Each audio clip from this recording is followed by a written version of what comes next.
अस्पताल के शांत वातावरण में वह न जाने कब तक सोती रहती अगर नर्स की मधुर आवाज कानों में न गूंजती। मैडम जी ब्रश कर लो, चाय लाई हूँ। वह ब्रश करने को उठी तो उसे हल्का सा चक्कर आ गया। अरे अरे मैडम जी, आपको बेड से उतरने की जरूरत नहीं, यहाँ बैठे बैठे ही ब्रश कर लीजिए। साथ लाई ट्रॉली खिसका कर नर्स ने उसे ब्रश कराया, तौलियों से मुंह पोंछा, बेड को पीछे से ऊपर किया, सहारे से बैठाकर चाय बिस्कुट दिया। चाय पीकर वह पूरी तरह से चैतन्य हो गई। नर्स ने अखबार पकड़ाते हुए कहा, किस चीज की जरूरत हो तो बेड के साथ लगा बटन दबा दीजिएगा, मैं आ जाऊंगी। 50 वर्ष की उसकी जिंदगी के ये सबसे सुखद क्षण थे।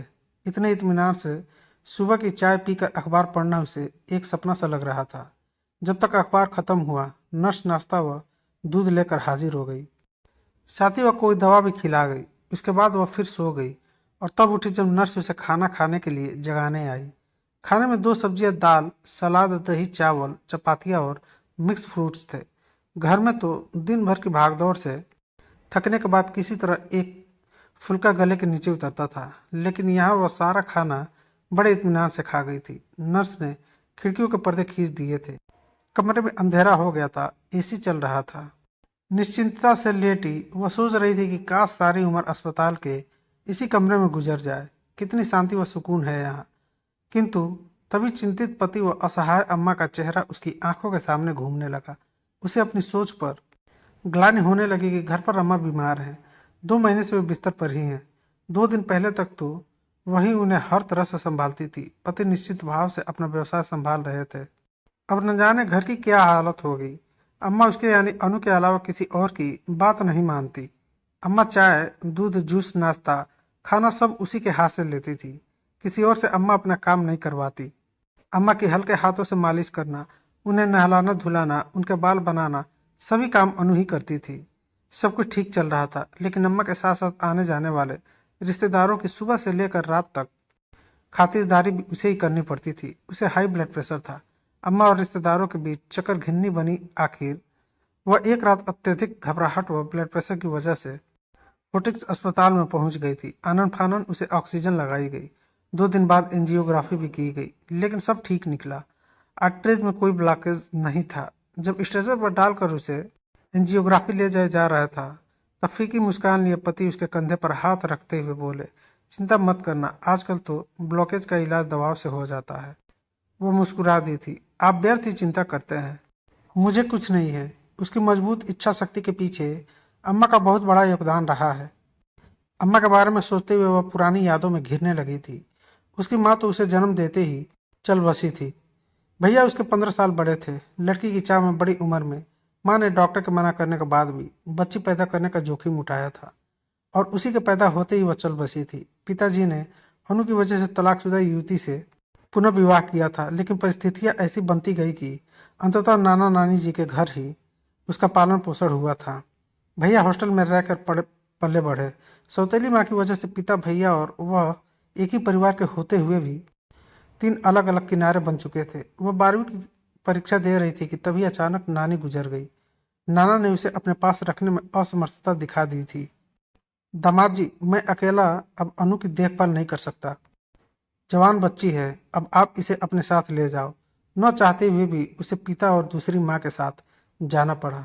दूसरी पत्नी से पिता की एक नकचड़ी बेटी विभू हुई थी, जो उसे बहन के रूप में बिल्कुल बर्दाश्त नहीं कर पा रही थी। घर में तनाव का वातावरण बना रहता था, जिसका हाल नई माँ ने उसकी शादी के रूप में निकालना चाहा। वह अभी पढ़ना चाहती थी, मगर उसकी मर्जी कब चल पाई थी। बचपन में जब पिता के साथ रहना चाहती थी, तब जबरन नाना नानी के घर रहना पड़ा, और जब वहाँ का वातावरण में रच बस गई तो अजनबी हो गए पिता के घर वापस आना पड़ा था। उन्हीं दिनों बड़ी बुआ की बेटी के विवाह में उसे भागदौड़ के साथ काम करते देख बुआ की देवरानी को अपने इकलौते बेटे दिनेश के लिए वह भाग गई थी। अकेले में इन्होंने उसके सिर पर स्नेह से हाथ फेरा तथा आश्वासन भी दिया कि वे उसकी पढ़ाई जारी रखेंगी। पिताजी ने चट मंगनी पट ब्याह कर अपने सिर का बोझ उतार फेंका। अनु की पसंद नापसंद का तो सवाल ही नहीं था। विवाह के समय छोटी बहन विभू जीजा जी के जूते छुपाने की जुगत में लगी थी, लेकिन जूते ननद ने पहले ही एक थैली में डालकर अपने पास रख लिए थे। मंडप में बैठी अम्मा यह सब देख मंद मंद मुस्कुरा रही थी। तभी ननद के बच्चे ने कपड़े खराब कर दिए और वह जूतों की थैली अम्मा को पकड़ाकर उसके कपड़े बदलवाने चली गई। लौट कर आई तो अम्मा से थैली लेकर वह फिर मंडप में ही डटी रही। विवाह संपन्न होने के बाद जब विभू ने जीजाजी से जूते छिपाई का नेक मांगा तो ननद झट से बोल पड़ी, जूते तो हमारे पास हैं, नेक किस बात का। इसी के साथ उन्होंने थैली खोलकर झाड़ दी, लेकिन यह का उसमें तो जूतों की जगह चप्पलें थी, और वे भी अम्मा की। यह दृश्य देखकर ननद रानी बहुत चक्की रह गई। उन्होंने शिकायती नजरों से अपनी अम्मा की ओर देखा तो अम्मा ने शरारती मुस्कान के साथ कंधे उचका दिए। यह सब कैसे हुआ मुझे नहीं पता, लेकिन बेटा नेक तो अब देना ही पड़ेगा। तब बीहू ने इठलाते हुए जूते पेश किए और जीजा जी से नेक का लिफाफा लिया। इतनी प्यारी सास पाकर अनु के साथ साथ वहां उपस्थित सभी लोग भी हैरान हो उठे थे। ससुराल पहुंचते ही अनु का जोर शोर से स्वागत हुआ, लेकिन उसी रात उसके ससुर को अस्थमा का दौरा पड़ा। उन्हें अस्पताल में भर्ती करवाना पड़ा। रिश्तेदार फुसफुसाने लगे कि बहू के कदम पड़ते ही ससुर को अस्पताल में भर्ती होना पड़ा। अम्मा के कानों में जब ये सब पड़े तो उन्होंने दिलेरी से सबको समझा दिया कि इस बदलते मौसम में हमेशा ही बाबूजी को अस्थमा का दौरा पड़ जाता है, अक्सर उन्हें अस्पताल में भर्ती कराना पड़ता है। बहू के घर आने से इसका कोई सरोकार नहीं है। अम्मा की इस जवाबदेही पर अनु उनकी कायल हो गई थी। विवाह के 2 दिन बाद बाबूजी अस्पताल से ठीक होकर घर आ गए थे और बहू से मीठा बनवाने की रस्म के तहत अनु ने खीर बनाई थी।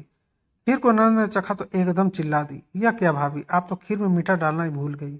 इससे पहले कि बात सभी रिश्तेदारों में फैलती, अम्मा ने खीर चखा और ननद को प्यार से झिड़कते हुए कहा, बिट्टू तुझे तो मीठा ज्यादा खाने की बीमारी हो गई है, खीर में तो बिल्कुल सही मीठा डाला है। ननद को बाहर भेज अम्मा ने तुरंत खीर में चीनी डालकर उसे आंच पर चढ़ा दिया। सास के इस अपनेपन व समझदारी को देखकर अनु की आंखें नम हो आई थी। किसी को कानों कान खबर न हो पाई थी। अम्मा की खीर की तारीफ में इतने पुल बांधे कि सभी रिश्तेदार भी अनु की तारीफ करने लगे थे। विवाह को 2 माह ही बीते थे कि साथ रहने वाले पिताजी के ताऊ जी हृदयाघात से चल बसे। उनके अफसोस में शामिल होने आई मेरी माँ फुसफुसा रही थी, इसके पैदा होते ही इसकी माँ चल बसी, यहाँ आते ही 2 माह में ताऊ जी चल बसे, बड़ी अभागिन है ये। तब अम्मा ने चंडी का स्वरूप धर लिया था। खबरदार समधन जी, मेरी बहू के लिए इस तरह की बातें की तो आप पढ़ी लिखी होकर किसी के जाने का दोष एक निर्दोष पर लगा रही हैं। भाई साहब, ताऊ जी हृदय रोग से पीड़ित थे, वे अपने स्वाभाविक मौत मरे हैं। एक माँ होकर अपनी बेटी के लिए ऐसा कहना आपको शोभा नहीं देता। दूसरी माँ ने झगड़े की जो चिंगारी हमारे आंगन में गिरानी चाहिए थी, वह अम्मा की वजह से बारूद बनकर माँ पिताजी के रिश्तों में फटी थी। पहली बार पिताजी ने माँ को आड़े हाथों लिया था। अम्मा के इसी तरह के स्पष्ट व निष्पक्ष विचार अनु के व्यक्तित्व का हिस्सा बनने लगे। ऐसी कई बातें थी जिनकी वजह से अम्मा और उसका रिश्ता स्नेह प्रेम के अटूट बंधन में बंध गया। एक बहू को बेटी की तरह कॉलेज में भेज कर पढ़ाई कराना, और क्या क्या नहीं किया उन्होंने। कभी लगा ही नहीं कि अम्मा ने उसे जन्म नहीं दिया या कि वे उसकी सास हैं। एक के बाद दूसरी पोती होने पर भी अम्मा का चेहरे पर सिकन नहीं आई। धूमधाम से दोनों पोतियों के नामकरण किए। वह सभी नाते रिश्तेदारों को जबरन नेक दिए। बाद में दोनों बेटियां उस शिक्षा के लिए बाहर चली गई थी। अम्मा हर सुख दुख में छाया की तरह अनु के साथ रही। बाबूजी के गुजर जाने से अम्मा कुछ विचलित जरूर हुई थी, लेकिन जल्द ही उन्होंने अपने को संभाल कर सबको खुश रहने की सलाह दे डाली थी। तब रिश्तेदार आपस में कह रहे थे, अब अम्मा ज्यादा नहीं जिएंगी। हमने देखा वृद्धावस्था में पति पत्नी में से एक जना पहले चला जाए तो दूसरा ज्यादा दिन नहीं जी पाता। सुनकर अनु सहम गई थी, लेकिन अम्मा ने दोनों पोतियों के साथ मिलजुल कर अपने घर में ही सुकून ढूंढ लिया था। बाबूजी को गुजरे 10 साल बीत चुके थे। अम्मा बिल्कुल स्वस्थ थी। एक दिन गुसलखाने में नहाती अम्मा का पैर फिसल गया और उनके पैरों में गहरे नील पड़ गए थे। जिंदगी में पहली बार अम्मा को इतना असहाय पाया था। दिन भर इधर उधर घूमने वाली अम्मा 24 घंटे बिस्तर पर लेटने को मजबूर हो गई थी। अम्मा को सांत्वना देते हुए अनु ने कहा, अम्मा चिंता मत करो, थोड़े दिनों में ठीक हो जाओगी। यह शुक्र करो कि कोई हड्डी नहीं टूटी।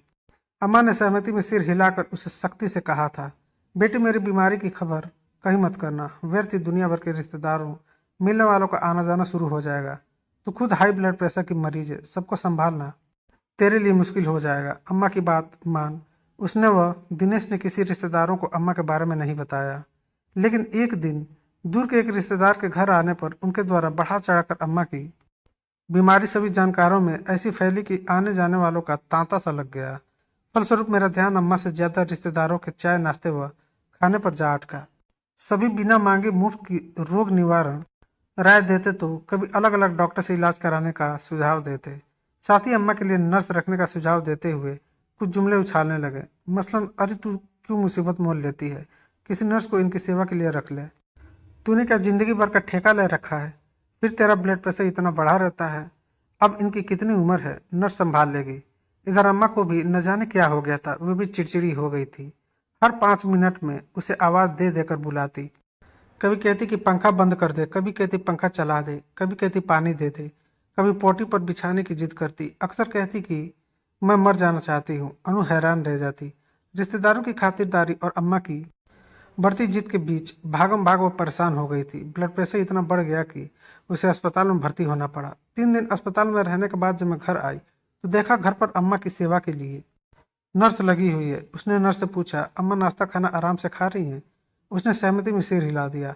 दोपहर को उसने देखा कि अम्मा को परोसा गया खाना रसोई के डस्टबिन में पड़ा हुआ था। नर्स से पूछा कि अम्मा ने खाना खा लिया है तो उसने स्वीकृति में सिर हिला दिया।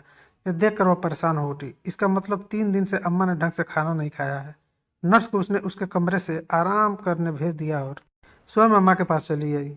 अनु को देखते ही अम्मा की आंखों से आंसू बहने लगे। अवरुद्ध कंठ से वे बोली, अनु बेटी, अगर मुझे नर्स के भरोसे छोड़ देगी तो रिश्तेदारों की कई बातें सच हो जाएंगी। मैं जल्दी ही इस दुनिया से विदा हो जाऊंगी। वैसे ही सब रिश्तेदार कहते हैं कि अब मैं ज्यादा दिन नहीं जीऊंगी। 3 दिन में ही अम्मा की अस्त व्यस्त हालत देखकर अनु बेचैन हो उठी। क्या कर रही हो अम्मा? आपसे किसने कहा? आप अभी खूब जियोगे। अभी दोनों बच्चों की शादी करनी है। अम्मा बड़बड़ाई। क्या बताऊं बेटी, तेरे अस्पताल जाने के बाद आने जाने वालों की सलाह व बातें सुनकर इतनी परेशान हो गई कि जिंदगी सच में एक बोझ सी लगने लगी। यह सब मेरी दी गई सलाह न मानने का नतीजा है। अब फिर से तुझसे वही कहती हूँ, ध्यान से सुन। अम्मा की बात सुनकर अनु ने उनके सिर पर स्नेह से हाथ फिराते हुए कहा, अम्मा आप बिल्कुल चिंता न करो। आपकी सलाह मानकर अब मैं अपना व आपका ख्याल रखूंगी। उसके बाद अम्मा की दी गई सलाह पर अनु के पति ने रिश्तेदारों को समझा दिया कि डॉक्टर ने अम्मा व अनु दोनों को ही पूर्ण आराम की सलाह दी है, इसलिए वे लोग बार बार यहाँ आकर ज्यादा परेशानी न उठाए। साथ ही झूठी नर्स को भी निकाल बाहर किया। इसका बुरा पक्ष यह रहा कि जो रिश्तेदार दिनेश व अनु से सहानुभूति रखते थे, अम्मा के लिए नर्स रखने की सलाह दिया करते थे, अब दिनेश को भला बुरा कहने लगे थे। कैसा बेटा है, बीमार माँ के लिए नर्स तक नहीं रखी, हमारे आने जाने पर भी रोक लगा दी। लेकिन इस सब का उजला पक्ष यह रहा कि 2 महीने में ये अम्मा बिल्कुल ठीक हो गई और अनु का ब्लड प्रेशर भी छूमंतर हो गया। इस उम्र में भी आखिर अम्मा की सलाह ही फायदेमंद साबित हुई थी। अनु सोच रही थी, सच मेरी अम्मा जैसा कोई नहीं।